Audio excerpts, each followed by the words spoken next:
Le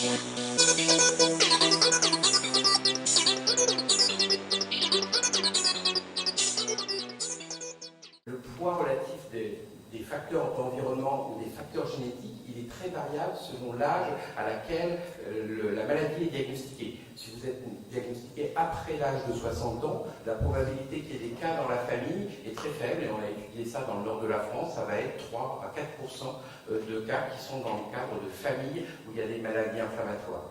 Si maintenant vous êtes diagnostiqué très tôt dans la vie, la probabilité qu'il y ait une anomalie génétique ou des anomalies génétiques favorisantes sous-jacentes est beaucoup plus élevée. Et cette balance entre environnement et gène, elle dépend donc très largement de l'âge au diagnostic. La deuxième chose, c'est que quand on cherche à savoir si une maladie est génétique, dans l'espèce humaine, on a la chance d'avoir des jumeaux de temps en temps. Des jumeaux qui peuvent être identiques, qu'on appelle monozygotes, ou des jumeaux qui vont être de simples frères et sœurs qui ont cohabité plus tôt que prévu ensemble et qui ont un patrimoine génétique qui est celui de frères et sœurs.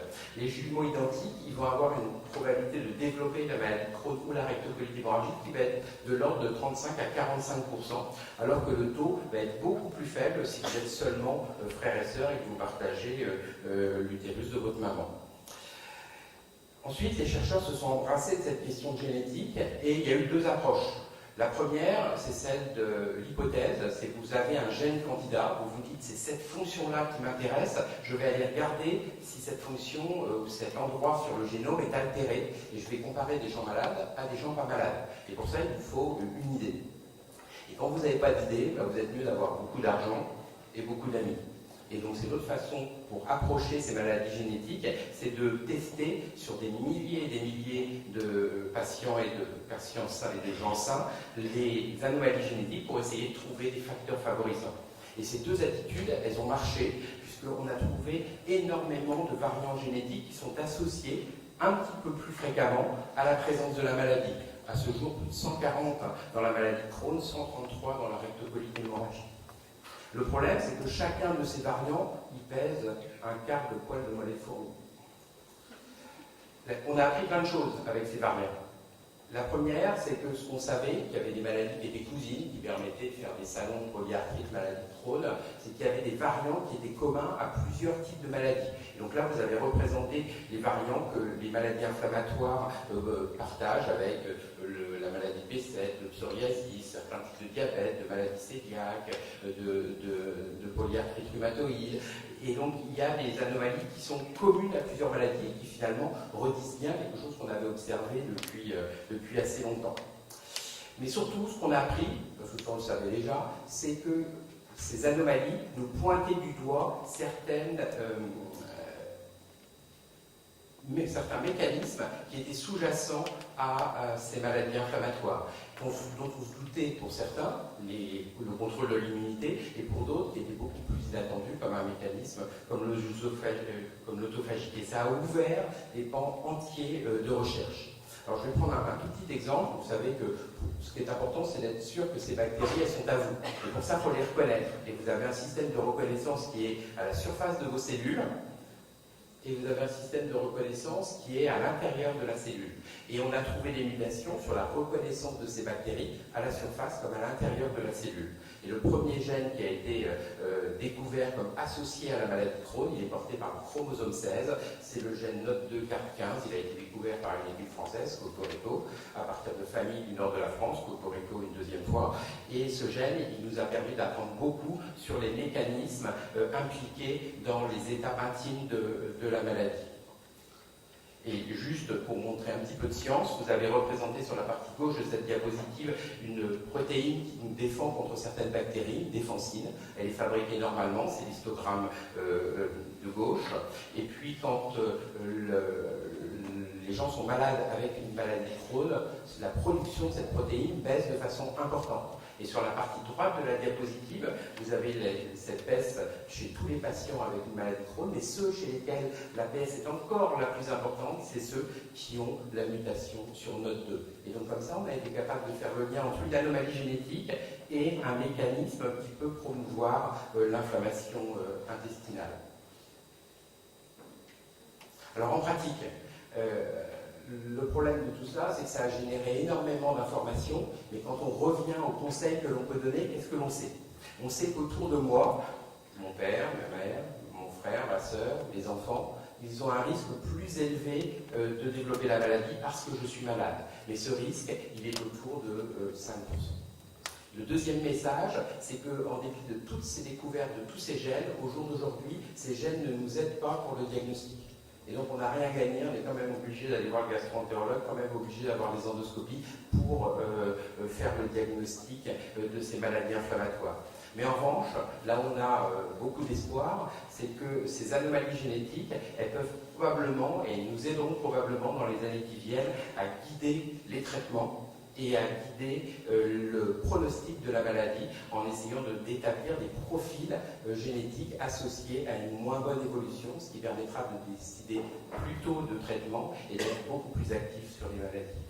Donc voilà ce que je voulais vous dire sur est-ce que c'est génétique. Probablement qu'on transmet plein de choses à nos enfants, on leur transmet plein de qualités, plein de défauts, notre mode de vie, et au milieu de tout ça, un petit surrisque de maladie inflammatoire, mais ça ne doit absolument pas dissuader les jeunes femmes d'avoir des enfants et les papas d'aspirer à ce bonheur de la paternité. Je vous remercie.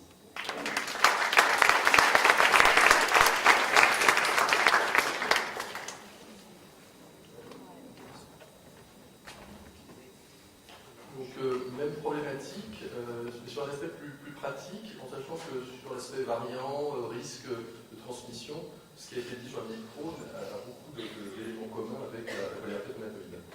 Donc la question finalement que se pose le patient, c'est ça, j'ai une polyarthrite rhumatoïde certaine, traitée, diagnostiquée, je vais avoir les enfants, qu'est-ce qui va se passer? Donc avec ce sentiment de culpabilité a priori. Vous voyez qu'une étude donc de l'association en 2004 qui a interrogé 500 patients pour savoir justement quelle était, s'il y avait de crainte vis-à-vis de ce problème de transmission. Vous voyez qu'en 2014, quasiment la moitié des patients considéraient qu'ils avaient eu à un moment donné la crainte de transmettre leur polyarthrite à leurs enfants. Alors, je ne sais pas si, grâce aux fascicules qui ont été édités par l'association, ce pourcentage a changé, j'espère que oui.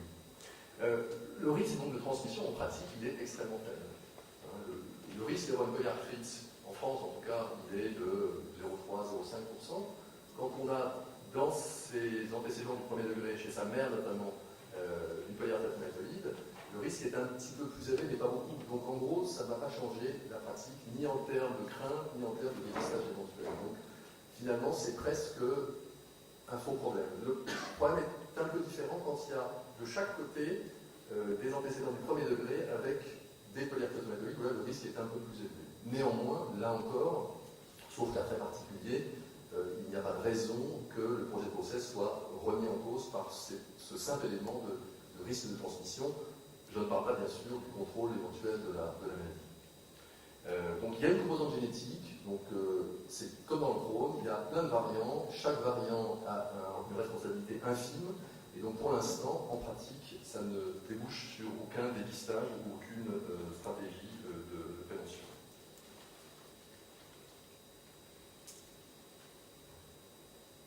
Donc ça c'est ce qu'on vous a dit. Le facteur génétique donc, est un des éléments de la maladie. Vous savez, je pense maintenant que la cause de la polyarthrite n'est pas déterminée, donc il y a un certain nombre d'éléments, il y a le gène, il y a certains gènes, et puis il y a tout le reste, notamment les facteurs environnementaux. Donc là encore, relativisons, nous, auprès du patient, auprès de la patiente qui va être enceinte, du mari de la patiente, sur cet élément génétique qui est finalement assez mineur, en tout cas dans est-ce que mon enfant va avoir une polyarthrite rhumatoïde ou pas.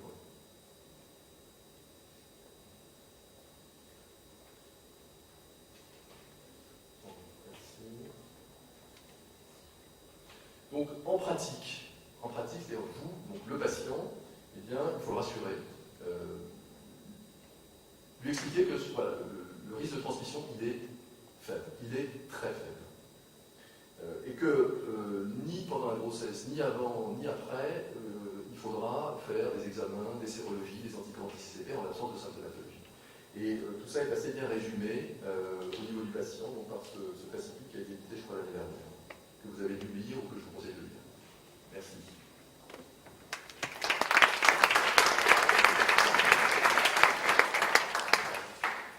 Alors on a vu, c'est probablement pas à cause de mes gènes que je suis malade, donc c'est quelque chose dans mon environnement qui a dû changer. Et vous savez qu'on a beaucoup changé notre façon de manger depuis des dizaines d'années dans nos pays occidentaux et qu'on a assisté à une apparition de nouveaux cas de façon beaucoup plus importante. Alors ça, ce sont des données qui montrent ces augmentations d'incidence dans les pays d'abord industrialisés et dans un second temps, ce sont les histogrammes bleus, les pays en voie de développement sont en train de rattraper leur retard sur l'incidence beaucoup plus fréquente dans ces pays maintenant des maladies inflammatoires intestinales. Alors un petit passage dans le nord, ça ce sont les données obtenues dans le registre Epimal dans 4 départements du nord-ouest de la France. Et qu'est-ce qui est là de plus frappant? C'est la courbe rouge où on voit l'incidence doublée, donc le nombre de nouveaux cas pour 100 000 habitants doublé dans la tranche d'âge des ados de 10 à 19 ans. Et donc ça, c'est un phénomène qu'on observe actuellement et qui est sous nos yeux l'augmentation d'incidence de ces maladies. Alors, il est tentant d'aller regarder ce que donne une population qui est déplacée, parce que vous savez, quand vous, pour des raisons X ou Y, vous allez avoir un phénomène de migration, vous arrivez avec vos gènes, mais quand vous déménagez, en général, vous arrivez avec vos habitudes alimentaires. Et petit à petit, vous allez adopter celle de la population dans laquelle vous venez de vous installer. Et donc, quand vous immigrez très vieux, vous gardez vos habitudes alimentaires, votre mode de vie, et vous avez une probabilité qui est très faible de développer une maladie inflammatoire de l'intestin. Alors que si vous arrivez très jeune migrant ou enfant au moment de la migration dans un pays développé, par exemple, vous allez très vite rattraper le risque de la population générale du pays où vous arrivez. Donc ça nous dit quelque chose sur la sensibilité au changement des facteurs environnementaux de ces populations. Alors si on en revient à mon petit schéma, vous connaissez maintenant environnement, gènes, microbes, maladies inflammatoires, est-ce qu'on est capable, avec notre alimentation, de changer le contenu de notre flore? Eh bien la réponse est oui. Ça ne prend pas 5 minutes, mais notre microbiote il va s'adapter à ce qu'on lui donne à manger. Parce que je mange essentiellement pour moi, mon intestin grêle va prélever ce que je veux digérer, mais les résidus ils vont nourrir ma flore microbienne dans mon côlon. Et en fonction de mon type d'alimentation, je vais avoir un profil de répartition de mes bactéries dans mon microbiote qui va être très différent. Et donc dans ce travail qui avait fait beaucoup de bruit, c'était des chercheurs qui avaient réussi à savoir à la composition de la selle quelle était l'origine du patient. Est-ce que c'était un patient qui vivait en Afrique avec un régime pauvre en protéines et en graisses animales et riche en fibres, ou est-ce que c'était une alimentation de type occidental? Donc on est capable de manière assez nette de modifier notre flore lorsque l'on adopte telle ou telle pratique alimentaire. Alors ceci c'est important parce que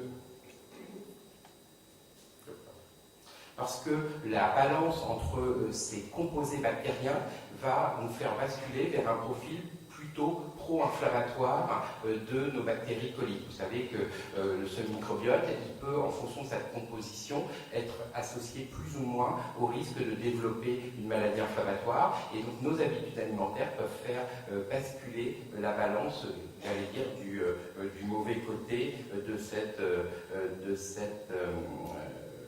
montagne, puisque plus vous allez manger gras et carné, donc de la viande, plus les firmicutes vont augmenter et ça va constituer ce qu'on appelle une dysbiose qui peut servir de starter à l'inflammation. Alors les suspects habituels, les suspects habituels dans cette affaire, c'est ceux dont on entend parler dans tous les journaux. On mange trop gras, on ne mange pas assez de fibres, on mange trop de protéines animales et on mange trop d'hydrates de carbone. Et là, les deux graphiques qui sont présentés sont les changements de l'alimentation des Japonais, des pays où il y avait très très peu de maladies inflammatoires, et on est en train de voir ces maladies inflammatoires apparaître avec l'augmentation de la ration en graisse dans l'alimentation des Japonais.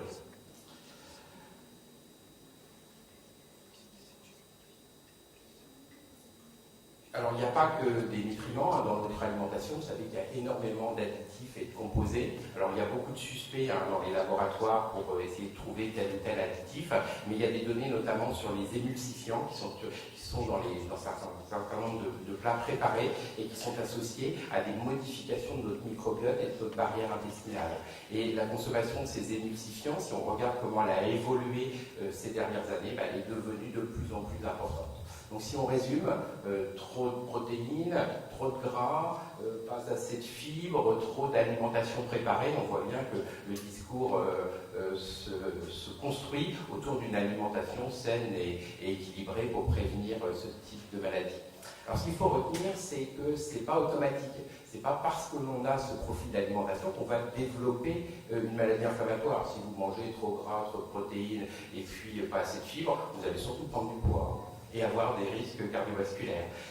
Alors pourquoi certains d'entre nous vont faire des maladies inflammatoires? Parce qu'il y a peut-être chez un certain nombre d'entre nous des anomalies génétiques qui vont favoriser l'expression de ces mauvais comportements alimentaires sur le versant de la maladie. Et là, c'est un travail qui avait été conduit il y a quelques années où 182 enfants récemment diagnostiqués avec une maladie de Crohn, s'ils avaient un mauvais rapport entre les graisses saturées, les bonnes graisses et les mauvaises graisses, s'ils n'avaient pas la mutation, ils n'avaient pas la maladie, s'ils avaient la mutation, ils avaient plus souvent la maladie. Et enfin, et je crois que c'est l'idée la plus importante, c'est que là encore, l'environnement, ça ne se résume pas à ce que l'on mange, et tous les facteurs qui sont listés là, les antibiotiques, les médicaments, si on est né par césarienne ou par accouchement, si l'on fume, notre âge, les infections intestinales, tout ça va servir de déterminant et de starter potentiel à cette inflammation intestinale. Et donc, on fera de notre mieux en essayant de manger le mieux possible, mais vous voyez qu'on ne contrôlera pas définitivement tous nos facteurs de risque et notre environnement est suffisamment complexe pour pouvoir répondre à la question est-ce que c'est l'alimentation? Comme un bon normand, peut-être oui, peut-être non.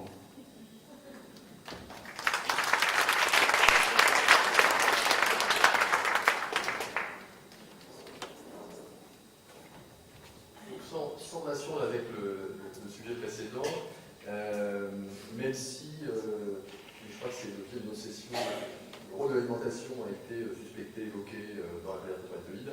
Là, c'est totalement un autre sujet. Donc, la maladie, le pédiatrie est une maladie de vieux. Idée reçue, oui et non. Et comme on a dit, oui et non. En fait, plutôt non. Polyarthrite rhumatoïde, l'âge de début, c'est en gros 40-60 ans, donc c'est la cinquantaine. Donc, alors vieux, je vous rappelle, la définition de l'OMS, déjà, la définition de l'OMS, un vieux, c'est 65 ans. Parce que c'est dans le monde, donc ça tient compte de la mortalité dans le monde, pas en France. Nous, on va dire 75 ans. Un vieux, c'est 75 ans.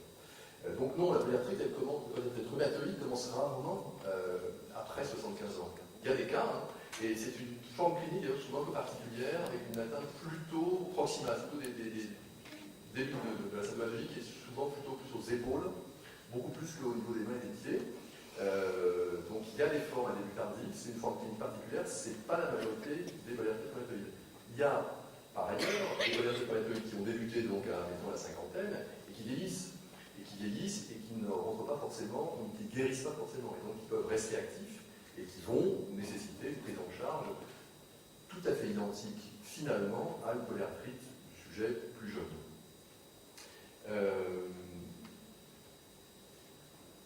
On voit aussi souvent des polyarthrites rhumatoïdes qui ont été actives, qui sont finalement, qui deviennent inactives, soit grâce au traitement, soit finalement spontanément, et qu'on voit tardivement, donc après 75 ans, pour des douleurs qui sont des douleurs plutôt mécaniques et qui correspondent à une symptomatologie plutôt mécanique, arthrosique, c'est l'arthrose post-arthrite. Et là, c'est important de faire la part des choses parce qu'on voit souvent, on voit parfois donc, une intensification de traitement des patients âgés qui ont eu une polyarthrite avérée, certaines, qui a détruit certaines articulations, qui n'est plus active du tout, pour lequel il va y avoir une proposition d'intensification thérapeutique avec des traitements biologiques, alors qu'il faut mettre une prothèse de hanche, par exemple. Donc c'est un tableau, donc c'est une histoire ancienne qui a donné des séquelles et qui, à l'heure actuelle, après 75 ans, peut n'être qu'une arthrose. Et là, bien sûr, qu'une intensification thérapeutique sur le plan versant biologique est non pertinente. C'est fini pour la polyarthrite du vieux, donc c'est oui et non, mais c'est plutôt non. La polyarthrite rhumatoïde n'est pas une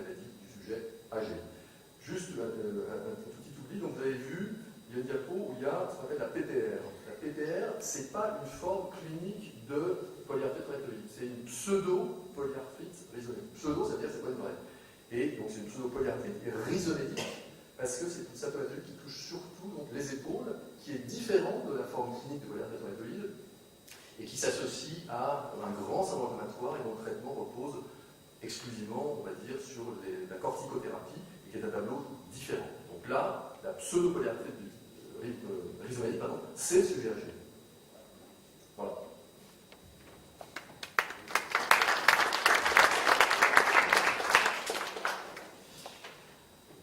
Alors on va essayer de tordre le cou à quelque chose qui fait peur. Quand on est diagnostiqué récemment avec une maladie Crohn, c'est l'idée de se retrouver avec une stomie. Je vais avoir une stomie. Alors c'est quoi une stomie? C'est le fait de coudre l'intestin à la peau et que les matières, au lieu de partir par les voies naturelles, sortent par cette poche qui est accrochée sur le ventre du patient. Alors pourquoi cette affaire fait peur?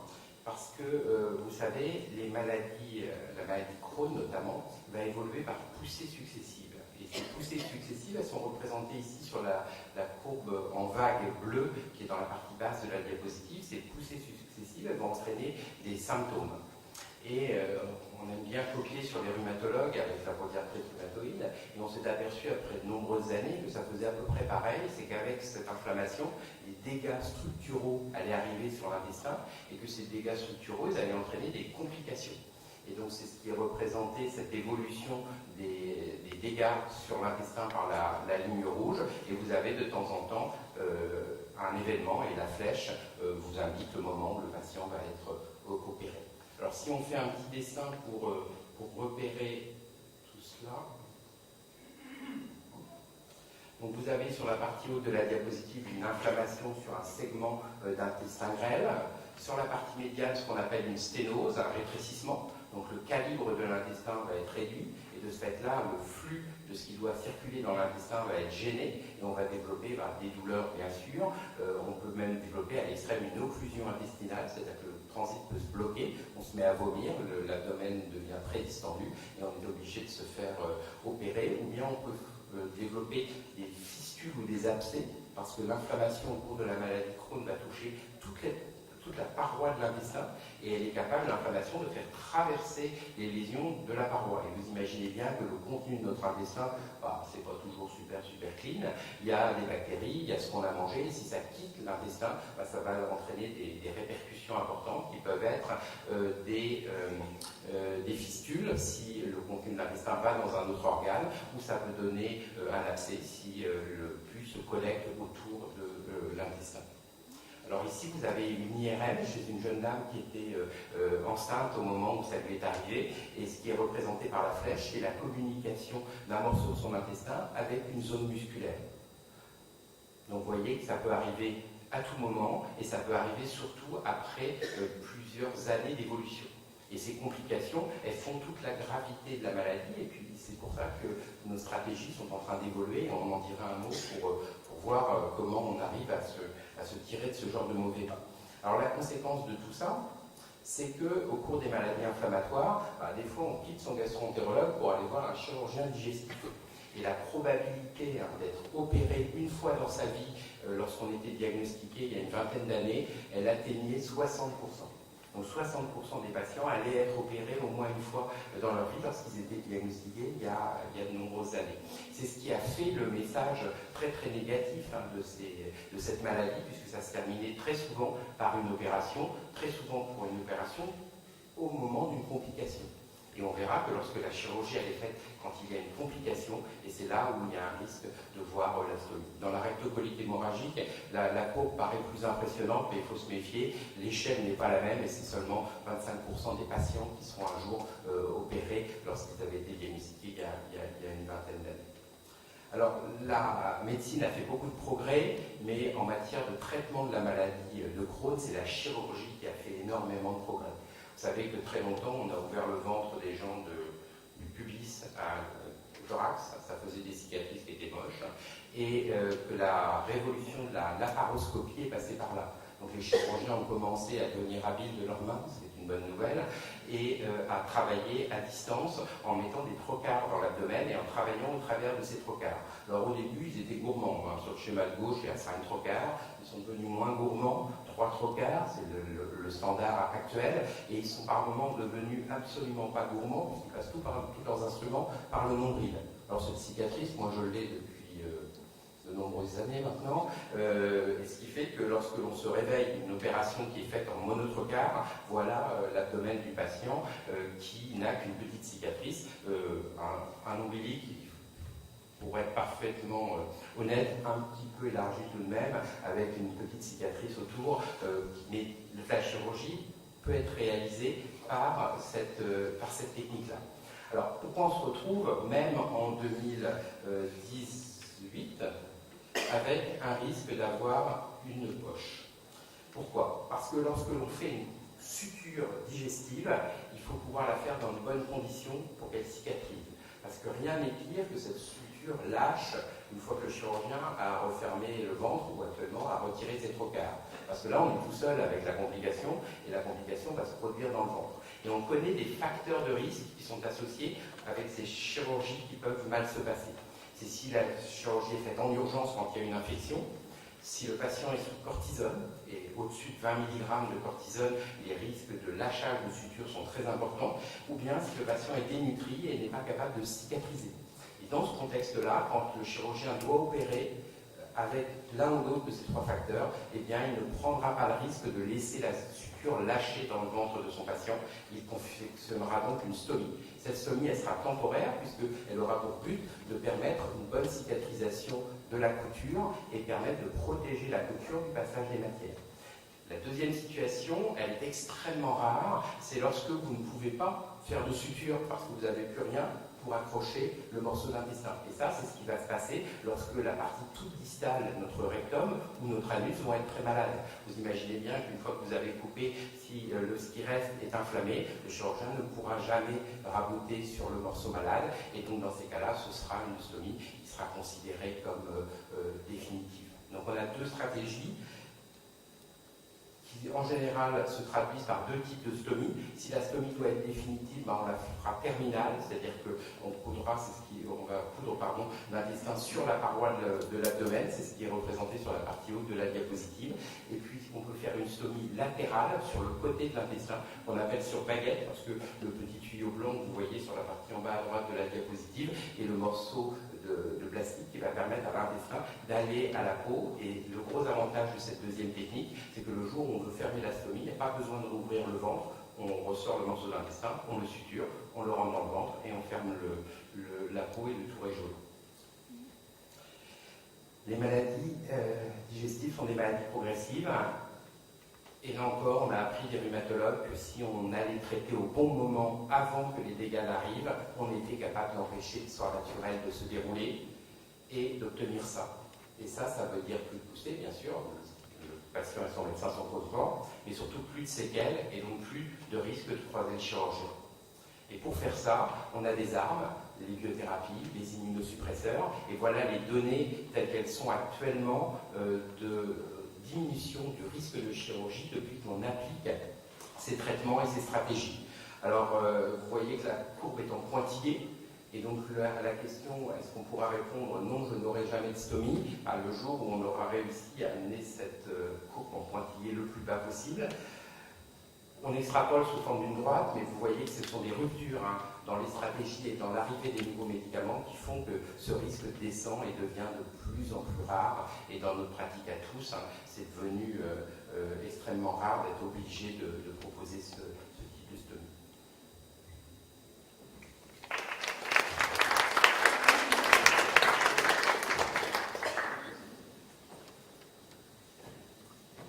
Pour conclure, donc, un point très important sur les thérapeutiques de la bariatrie, donc c'est donc tous ces traitements empoisonnés. C'est là qu'on entend souvent, moi j'en prends mais je me porte, ça je préfère éviter.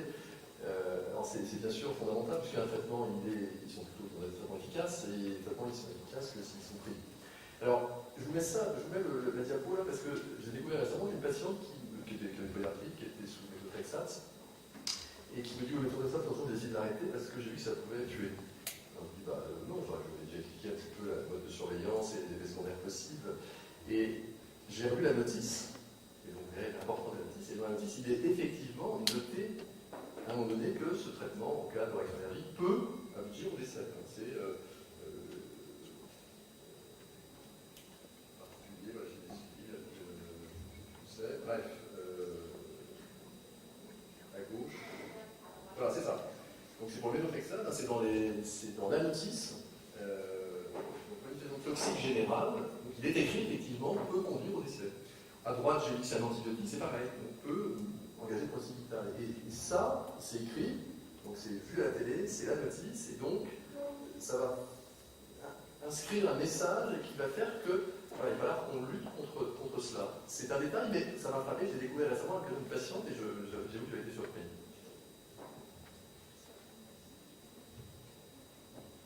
Donc voilà, c'est le discours un peu classique que l'on entend, et on va avoir, nous, en face, quelques difficultés à faire passer notre message au vu de toutes ces informations qui passent, qui repassent, qui ne sont pas toujours vraies, mais qui sont plus perçues par le patient comme quelque chose de plus proche de la réalité. Et parfois, curieusement, la crainte des effets secondaires, qui est finalement assez rare, et des effets secondaires sévères encore plus rares, devient plus importante que la crainte de la maladie elle-même. De sorte qu'on voit de temps en temps des polyarthrites, c'est pareil pour l'ostéoporose, qui mettent en avant et en exergue des éventuels effets secondaires qui n'arrivent jamais, ou très rarement, très au-dessus du contrôle de leur maladie. Dans l'ostéoporose, par exemple, la nécrose de la mâchoire, ça arrive même sans bisphosphonates, la fréquence est assez rare dans les ostéoporoses non métastatiques. Et malgré tout, ce risque, qui est de 0,01% en moyenne, bref, très faible, va finalement emporter la condition des patients pour ne pas se traiter, alors que, dans certains cas, il est clair que le traitement sera bénéfique.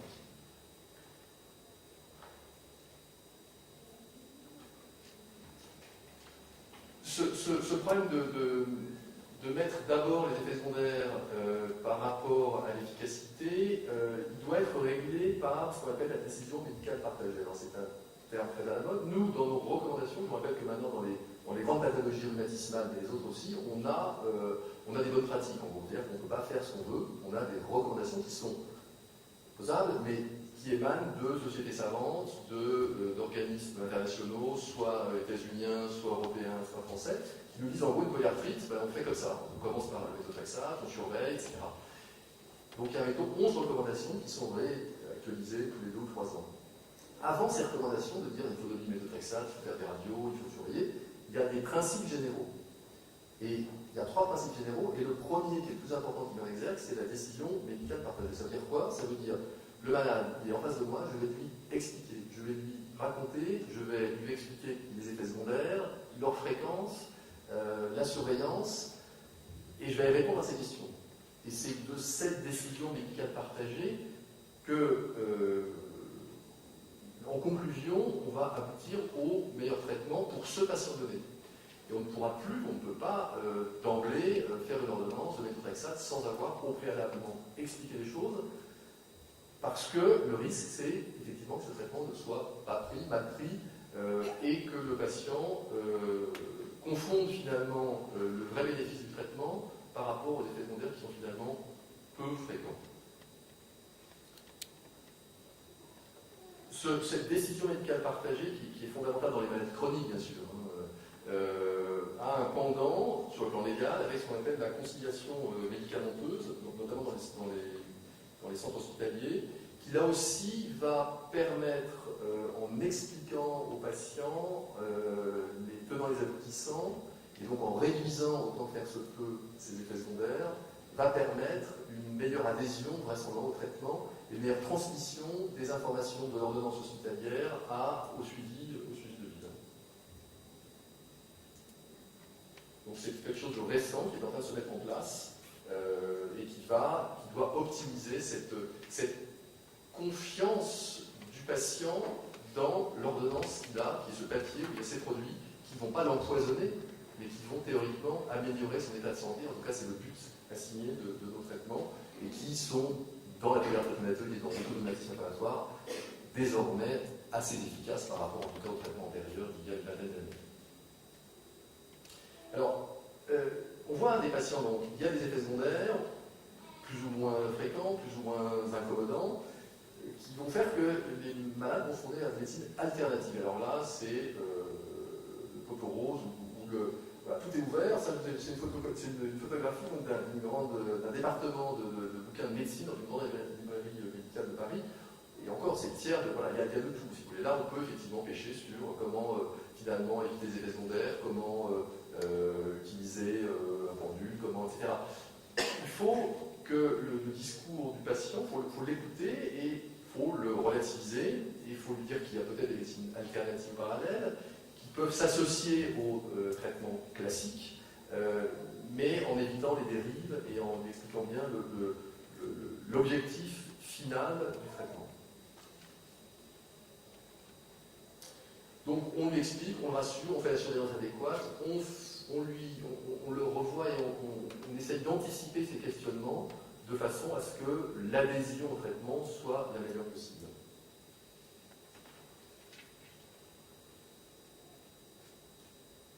Voilà, merci.